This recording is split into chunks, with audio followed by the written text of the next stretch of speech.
Hello दोस्तों, स्वागत है आप सभी का साइंस पार्ट क्लासेस के इस डिजिटल लर्निंग प्लेटफॉर्म पे। आज हम डिस्कस करेंगे राजस्थान कर्मचारी चयन बोर्ड और आरपीएससी की विभिन्न परीक्षाओं में पूछे गए प्रश्न जो आपके आगामी परीक्षाओं के लिए काफ़ी इंपॉर्टेंट आपके लिए रहने वाले हैं। राह के पत्थर को चकनाचूर होना चाहिए, वार चाहे एक हो भरपूर होना चाहिए, सिर्फ इतना ही नहीं वो हार अपनी मान ले, वो हमारे सामने मजबूर होना चाहिए। तो चलिए साथियों, स्टार्ट करते हैं। आज का पहला क्वेश्चन बहुत ही शानदार क्वेश्चन यहाँ पे आपको पूछा गया है।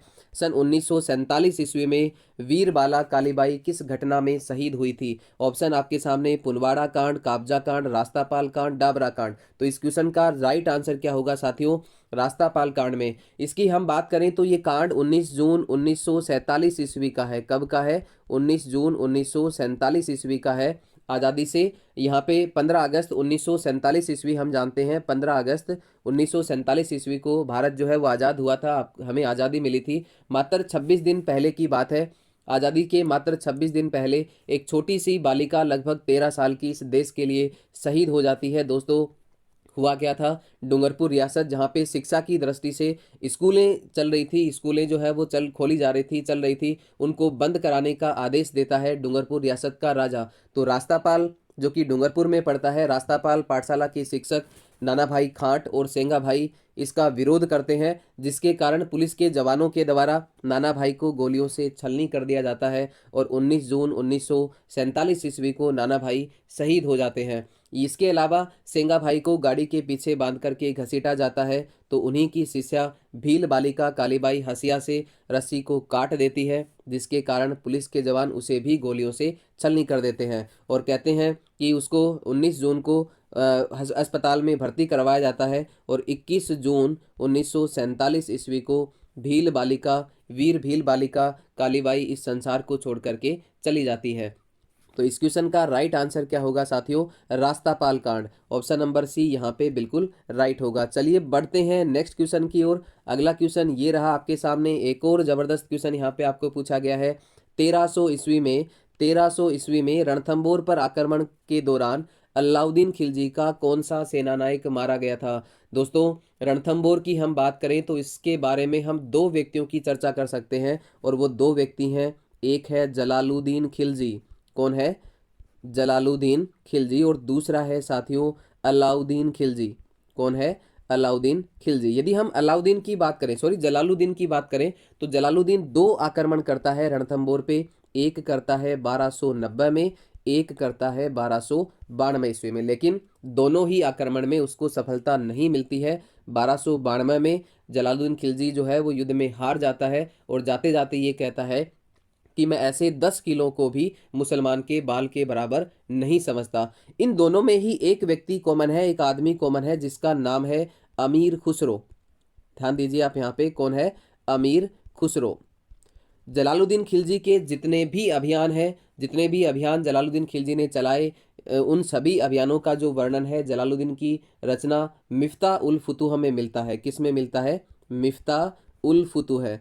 काफ़ी बार पूछा जाता है ये प्रश्न भी। मिफ्ता उल फुतूह में मिलता है। किसकी रचना है साथियों? अमीर खुसरो की। लेकिन जियाउद्दीन बर्नी की भी एक रचना है, तारीख ए फिरोज शाही। कौन सी रचना है? तारीख एक फिरोज शाही। उसमें भी इसका वर्णन मिलता है। इसको भी आप यहाँ से नोट कर सकते हैं। दोस्तों, अब बात करें अलाउद्दीन खिलजी की, तो अलाउद्दीन खिलजी ने अनेक अभियान चलाए और सभी अभियानों का वर्णन जो है वो किस में मिलता है? अमीर खुसरो की एक बेहतरीन रचना है खजाइन उल फुतूह है। कौन सी रचना है? खजाइन उल फुतूह है। इसमें वर्णन मिलता है किसका? अलाउद्दीन खिलजी के अभियानों का। किस में मिलता है? खजाइन उल फुतूह में। इसका एक और नाम मिलता है साथियों, तारिख ए अलाही। किसका? खजाइनुल फुतूह का एक नाम और मिलता है जिसका नाम है तारिख ए अलाही। दोस्तों, बात करें गुजरात अभियान की, जो लगभग 1299 ईस्वी की बात है। गुजरात अभियान कब शुरू किया अलाउद्दीन खिलजी ने? 1299 ईस्वी में। तो इस गुजरात अभियान से ही जो आपका नुसरत खां है, इस ऑप्शन में आपको यहाँ पे गिवन है ऑप्शन नंबर बी, नुसरत खां है, उसकी मौत जो है वो तय हो जाती है। इस गुजरात अभियान में 3 सेनापति होते हैं जो जो आपके यहाँ पे आपको बताए जाएंगे। इस गुजरात अभियान में 3 सेनापति होते हैं। मोहम्मद शाह उलुग खां, जो कि अलाउद्दीन खिलजी का छोटा भाई होता है, और तीसरा होता है आपका नुसरत खां। जो गुजरात से धन लूट करके, सोना चांदी लूट करके वापस आते हैं, तो इन तीनों में आपस में जंग छिड़ जाती है, तीनों में लड़ाई हो जाती है धन को लेकर के। और इसका फायदा उठा करके जो मोहम्मद शाह होता है, मोहम्मद शाह सारा धन लेकर के कहाँ चला जाता है, रणथंबोर आ जाता है। किसकी शरण में साथियों? हम्मीर देव चौहान की शरण में। और हम्मीर देव चौहान जो है वो इसको शरण दे देते हैं, जिसका कारण होता है और जिसका परिणाम होता है साथियों, रणथंबोर पे 1300 ईस्वी में अलाउद्दीन क्या करता है? आक्रमण करता है। और इस आक्रमण में नुसरत खां जो कि अलाउद्दीन का सेनापति था, वो इस युद्ध में क्या होता है? मारा जाता है। और असली युद्ध जो है वो स्टार्ट होता है 1301 ईस्वी में, जिसमें जौहर भी होता है और केसरिया भी होता है। चलिए साथियों बढ़ते हैं नेक्स्ट क्वेश्चन की ओर। अगला क्वेश्चन ये रहा आपके सामने आपकी स्क्रीन पे। बहुत ही अच्छा प्रश्न यहाँ पे आपको पूछा गया है। निम्न में से कौन से राजपूत सरदार खानवा के युद्ध में बाबर के विरुद्ध राणा सांगा के पक्ष में नहीं लड़े थे? राणा सांगा के, ध्यान दीजिए, राणा सांगा के पक्ष में नहीं लड़े थे। तो राजा भारमल है, जो ईडर का राजकुमार था, वो भी राणा सांगा के पक्ष में लड़ा था। विरमदेव मेड़तिया भी राणा सांगा के पक्ष में लड़ा था। और जयपुर से पृथ्वीराज कछवाहा भी राणा सांगा के पक्ष में लड़ा था। राव बीका यहाँ पे इस प्रश्न का राइट आंसर होगा। राव बीका राणा सांगा के पक्ष में नहीं लड़ा था, क्योंकि उस समय राणा राव बीका थे ही नहीं। तो इस क्वेश्चन का राइट आंसर क्या हो जाएगा साथियों? Option number D, Rao Bika. चलिए बढ़ते हैं नेक्स्ट क्वेश्चन की ओर। अगला क्वेश्चन एक और जबरदस्त क्वेश्चन आपके सामने ये रहा। महाराणा प्रताप ने चावंड को अपनी राजधानी बनाया, जो मेवाड़ की राजधानी रही, कब तक रही? तो यहाँ पे देखिए दो क्वेश्चन बनते हैं। महाराणा प्रताप द्वारा जो चावंड राजधानी बनाई गई, वो महाराणा प्रताप के समय में कब तक महाराणा प्रताप के समय में कब तक राजधानी रही? तो उसकी हम बात करें तो वो रहती है साथियों 1597 तक। लेकिन यहाँ पे क्वेश्चन थोड़ा सा अलग पूछा गया, मेवाड़ की राजधानी आपको पूछी गई है। तो यहाँ पे देखिए राणा प्रताप की राजधानियों की हम बात करें तो पहली राजधानी होती है गोगुंदा। पहली राजधानी कौन सी होती है? गोगुंदा। मेवाड़ की पहली राजधानी होती है गोगुंदा। और गोगुंदा में ही महाराणा प्रताप का राज्याभिषेक होता है। लेकिन विधिवत रूप से जो राज्याभिषेक है वो कहाँ पे होता है साथियों?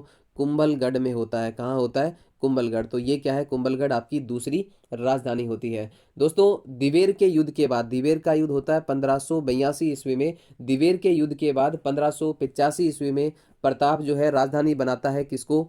चावंड को बनाता है 1585 ईस्वी में। किसको राजधानी बनाता है?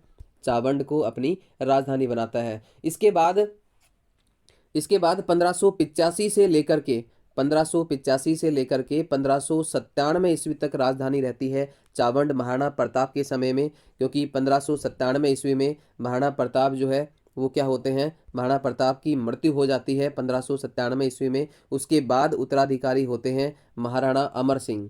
महाराणा प्रताप के बाद उत्तराधिकारी कौन होता है? महाराणा अमर सिंह होते हैं। और अमर सिंह के समय में भी राजधानी चावंड ही रहती है। 1597 ईस्वी से लेकर के 1615 ईस्वी तक चावंड जो है मेवाड़ की राजधानी रहती है। तो इस क्वेश्चन का राइट आंसर क्या होगा साथियों? 1615 ईस्वी तक। चलिए बढ़ते हैं नेक्स्ट क्वेश्चन की ओर। अगला क्वेश्चन ये रहा आपके सामने। बहुत ही अच्छा प्रश्न आपको यहाँ पे दिया गया है। डूंगरपुर राज्य प्रजामंडल की स्थापना कब की गई? ऑप्शन आपके सामने है 1946, 44, 45 और 1943। तो देखिए साथियों, डूंगरपुर प्रजामंडल की स्थापना करता है भोगीलाल पांड्या। कब की जाती है? 26 जनवरी 1944 ईस्वी को डूंगरपुर प्रजामंडल की स्थापना की जाती है। तो यहाँ पे हम और इसके जो सहयोगी थे उनकी हम बात करें तो इनके सहयोगी थे हरिदेव जोशी। कौन था? हरिदेव जोशी। ये भी काफ़ी बार पूछा जाता है, हरिदेव जोशी। इसके अलावा शिवदयाल कोटड़िया। शिवदयाल कोटड़िया का और हरिदेव जोशी का जो संबंध है वो किससे है? डूंगरपुर प्रजामंडल से। स्थापना कब की जाती है? 26 जनवरी 1944 ईस्वी में की जाती है। चलिए बढ़ते हैं नेक्स्ट क्वेश्चन की ओर। इस क्वेश्चन का राइट आंसर क्या होगा? 1944 ईस्वी में। बढ़ते हैं अगले क्वेश्चन की ओर। अगला क्वेश्चन ये रहा आपके सामने आपकी स्क्रीन पे। एक और जबरदस्त क्वेश्चन आपके सामने। निम्न में से कौन महंत प्यारेलाल हत्याकांड से संबंधित नहीं था? किससे संबंधित नहीं था? प्यारेलाल हत्याकांड से। ऑप्शन आपके सामने है रामकरण, मोहनलाल जालोरी, केसरी सिंह बारहट, सोमदत्त लहरी। तो इस प्रश्न का राइट आंसर होगा ऑप्शन नंबर बी, यहाँ पे बिल्कुल राइट होगा। दोस्तों पहले हम बात करें इस क्वेश्चन की तो बहुत ही इसमें एक बहुत ही शानदार बात मैं आपको यहाँ पे बताने वाला हूँ। दो व्यक्तियों की हम चर्चा यहाँ पे करेंगे, दो हत्याकांड की हम यहाँ पे चर्चा करेंगे। एक प्यारेलाल हत्याकांड और दूसरा है आपका निमाज आरा हत्याकांड। दूसरा कौन सा है? निमाज आरा हत्याकांड। तो देखिए, प्यारेलाल हत्याकांड की बात करें तो इस हत्याकांड से जुड़ा सबसे इम्पोर्टेंट व्यक्ति जो है, सबसे इम्पोर्टेंट आदमी है, वो कौन है? केसरी सिंह बारहट। कौन है साथियों? केसरी सिंह बारहट। और यदि निमाज हत्याकांड की हम बात करें तो इससे जुड़ा सबसे इम्पोर्टेंट आदमी कौन है? अर्जुन लाल सेठी। आपका प्यारेलाल हत्याकांड 1912 ईस्वी में कब होता है? 1912 ईस्वी में। और निमाज हत्याकांड जो है वो कब होता है? 1913 ईस्वी में होता है। दोस्तों, हुआ क्या था? 1912 ईस्वी में राम स्नेही संप्रदाय के साधु प्यारेलाल की हत्या हो जाती है गलती से। और इस गलती के पीछे कौन कौन शामिल थे? देखिए, इस गलती के पीछे कौन कौन शामिल थे? रामकरण शामिल था, इसके अलावा केसरी सिंह बारहट, और तीसरा था आपका सोमदत्त लहरी। यहाँ पे मोहनलाल जालोरी नहीं था। कौन था? मोहनलाल की जगह कौन था साथियों? हीरा लाल जालोरी। कौन था? हीरा लाल जालोरी इस हत्याकांड में शामिल था। तो कौन कौन शामिल थे? रामकरण, हीरालाल जालोरी, केसरी सिंह बारहट और सोमदत्त लहरी इस हत्याकांड में क्या थे? शामिल थे। वैसे हम बात करें केसरी सिंह बारहट, तो इनका जन्म तो कहाँ पे होता है? शाहपुरा भीलवाड़ा में होता है। लेकिन इनकी जो कर्म स्थली है वो क्या है? कोटा होती है। कौन होती है? कोटा होती है। चलिए बढ़ते हैं नेक्स्ट क्वेश्चन की ओर। अगला क्वेश्चन ये रहा आपके सामने आपकी स्क्रीन पे। बहुत ही इजी सा क्वेश्चन यहाँ पे आपको पूछा गया है। मत्स्य संघ के अंतर्गत निम्न में से कौन से देशी राज्य सम्मिलित किए गए थे? तो बहुत ही इजी सा प्रश्न यहाँ पे आपको पूछा गया है। इस क्वेश्चन का राइट आंसर क्या हो जाएगा? ऑप्शन नंबर बी यहाँ पे बिल्कुल राइट होगा। A B C D, Alwar, Alwar, Bharatpur, Karauli, Dholpur. इस क्वेश्चन का राइट आंसर ये होगा। चलिए बढ़ते हैं नेक्स्ट क्वेश्चन की ओर। अगला क्वेश्चन ये रहा आपके सामने। बहुत ही गजब का प्रश्न यहाँ पे आपको पूछा गया। देखिए, गरीबदास जी, संत दास जी, जगन्नाथ जी और माधव दास जी आदि संतों का संबंध किस संप्रदाय से माना जाता है? तो इस प्रश्न का राइट आंसर क्या होगा साथियों? ये सभी के कौन थे साथियों? दादूपंथी थे। सारे के सारे कैसे हैं? ये दादूपंथी हैं। गरीबदास जी जो कि दादू दयाल जी के बेटे हैं। दादू दयाल जी के बाद उत्तराधिकारी गरीबदास जी होते हैं। उनके बाद संत दास जी, उसके बाद जगन्नाथ जी, उसके बाद माधव दास जी। यदि हम और दादूपंथी संप्रदाय से जुड़े व्यक्तियों की चर्चा करें तो उनमें है एक संत बखना जी। कौन है साथियों? संत बखना जी का संबंध जो है वो किससे है? दादूपंथी से है। इसके अलावा संत बालिंद जी, रज्जब जी, सुंदरदास जी, मिस्किन दास जी, ये आदि सभी सारे किसके शिष्य थे? ये सभी किसके शिष्य थे साथियों? संत दादू दयाल जी के शिष्य थे। इसके अलावा हम बात करें दादू दयाल जी की रचनाओं की तो संत गुण सागर, इसके अलावा नाममाला, नाममाला, और इसके अलावा नाममाला के अलावा कौन सी है साथियों? काया बेली, नीली पर्ची आदि सभी किसकी रचनाएं हैं? ये सभी किसकी रचनाएं हैं? संत दादू दयाल जी की रचनाएं हैं। इसके अलावा दादू जीरा दोहा, दादू जीरी वाणी इनके उपदेशों का संकलन है। इसके यहाँ पे एक क्वेश्चन पूछा गया है कि दादू दयाल को फतेहपुर सिकरी में अकबर से किसने मिलवाया था? किससे मिलवाया था साथियों? अकबर से। एक बार एक क्वेश्चन पूछा गया था कि दादू दयाल को फतेहपुर सिकरी में अकबर से किसने मिलवाया था? तो बहुत ही शानदार क्वेश्चन यहाँ पे पूछा गया था। और वो इस क्वेश्चन का राइट आंसर क्या होगा साथियों? भगवंत दास। किसने मिलवाया था? भगवंत दास ने मिलवाया था अकबर से। किसको? दादू दयाल को। चलिए बढ़ते हैं नेक्स्ट क्वेश्चन की ओर। अगला क्वेश्चन ये रहा आपके सामने आपकी स्क्रीन पे। बहुत ही इजी सा क्वेश्चन यहाँ पे आपको दिया है। शिला देवी का मंदिर निम्नलिखित में से किस किले में स्थित है? ऑप्शन आपके सामने है अचलगढ़, कुंभलगढ़, आमेर और मेहरानगढ़। तो देखिए, शिला देवी का जो मंदिर है वो कहाँ पे है? किस किले में स्थित है? आमेर के किले में स्थित है। ऑप्शन नंबर सी यहाँ पे बिल्कुल राइट होगा। चलिए बढ़ते हैं नेक्स्ट क्वेश्चन की ओर। अगला क्वेश्चन ये रहा आपके सामने। एक और अच्छा प्रश्न यहाँ पे आपको पूछा गया है। बसंती नामक किले का निर्माण करवाया था। बसंती नामक दुर्ग का निर्माण किसके द्वारा करवाया गया था? ये आपको पूछा है। ऑप्शन आपके सामने राणा प्रताप, राणा कुंभा, महारावल तेज सिंह, बिसल देव।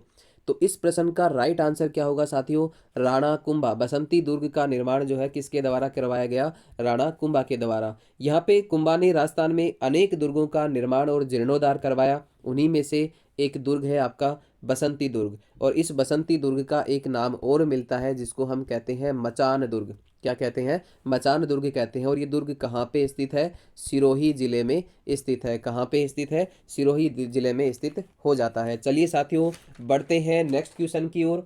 अगला क्वेश्चन आपके सामने ये रहा आपकी स्क्रीन पे। एक और शानदार क्वेश्चन यहाँ पे आपको पूछा गया है। सीताराम, बदन सिंह और नानक राम जो है वो किस चित्रकला शैली से संबंधित थे? तो नानक राम, सीताराम और बदन सिंह की हम बात करें तो ये किस चित्रकला शैली से संबंधित हो जाते हैं? किशनगढ़ चित्र शैली से संबंधित हो जाते हैं। तो इस प्रश्न का राइट आंसर क्या होगा? किशनगढ़ शैली। और चित्रकारों की हम बात करें तो सूरध्वज, कौन है? सूरध्वज। इसके अलावा मोरध्वज, निहाल चंद इसी चित्रकला शैली से क्या है? संबंधित हैं। चलिए बढ़ते हैं नेक्स्ट क्वेश्चन की ओर। अगला क्वेश्चन ये रहा आपके सामने। बहुत ही अच्छा जबरदस्त प्रश्न आपको यहाँ पे पूछा गया है। जिला जिसमें प्रसिद्ध भरथरी मेला आयोजित किया जाता है, कहाँ पे भरथरी मेले का आयोजन किया जाता है? तो दोस्तों भरथरी मेला जो है इसे कनफटे जोगियों का मेला भी कहते हैं। क्या कहते हैं इसको? कनफटे जोगियों का मेला कहा जाता है भरथरी मेले को। इसके इसके हम ये मेला जो है वो कब भरता है इसकी हम बात करें तो देखिए भाद्रपद शुक्ल पक्ष की अष्टमी को ये मेला आयोजित किया जाता है। कब आयोजित किया जाता है? भाद्रपद शुक्ल पक्ष की अष्टमी को इस मेले का आयोजन किया जाता है। एक और शानदार बात मैं यहाँ पे बताता हूँ आपको। देखिए कहते हैं कि भर्तहरि, एक और शानदार बात कि कहते हैं कि भर्तहरि जी ने तिजारा अलवर में 12 साल तक क्या की थी? तपस्या की थी। कितने साल तक तपस्या की थी? 12 साल तक तपस्या की थी। चलिए बढ़ते हैं नेक्स्ट क्वेश्चन की ओर। अगला क्वेश्चन ये रहा आपके सामने आपकी स्क्रीन पे। क्या पूछा गया आपको? निम्नलिखित में से किस स्थान पर बोहरा समुदाय का उर्स लगता है? कौन से समुदाय का? बोहरा समुदाय का उर्स लगता है। ऑप्शन आपके सामने है। अजमेर में ख्वाजा साहब की दरगाह पे, फतेहपुर सिकरी शेख सलीम चिश्ती की दरगाह पे, गलियाकोट बाबा फकरुद्दीन की दरगाह पे और दिल्ली में ख्वाजा मोइनुद्दीन चिश्ती की दरगाह पे। तो इस प्रश्न का राइट आंसर क्या होगा साथियों?